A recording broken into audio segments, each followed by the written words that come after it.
these things are all indefinable, and there's a mystery at the heart of them. So, I'm all about interested in explanations, but ultimately the mystery of the late music is the same as the mystery of any great work. But I think maybe the late music wears its mystery on its surface more than most other music does.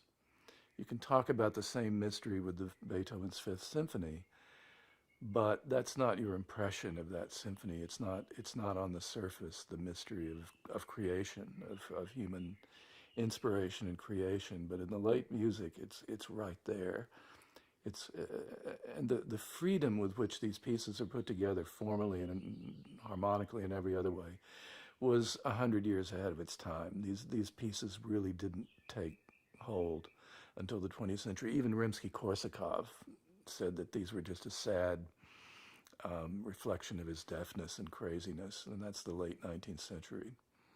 I think they had a big impact on composers in the 19th century, the late style, and especially the quartets. You see it in young Mendelssohn already, but it took the 20th century to really understand them. And I think of all his quartets, these are the ones, maybe of all his music, the quartets are the closest to us and to our time in their freedom and their mystery and their strangeness. Why were they considered strange? Um, they were considered strange because they put things together and he's it's hard to say exactly what the theme is sometimes. Music used to be based on themes, and you would take bits and pieces of it and pull it apart and make other themes out of those bits and pieces and so forth, and the forms are very clear. His forms are no longer clear, so you don't know where you are. You may be in the hearing a recapitulation and you don't know that's what it is. Uh, there seems to be a capriciousness. There's a surface capriciousness that it was unlike anything else. It was very far from Haydn, Mozart, and even middle Beethoven.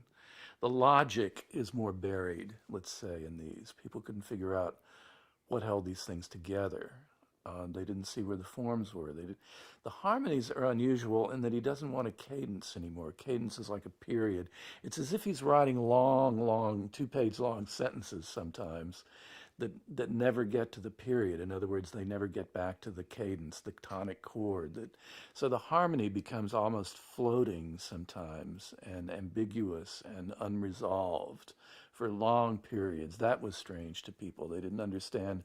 A lot of people said that's because he's deaf. He doesn't know what he's writing harmonically anymore. But no, he was after something else.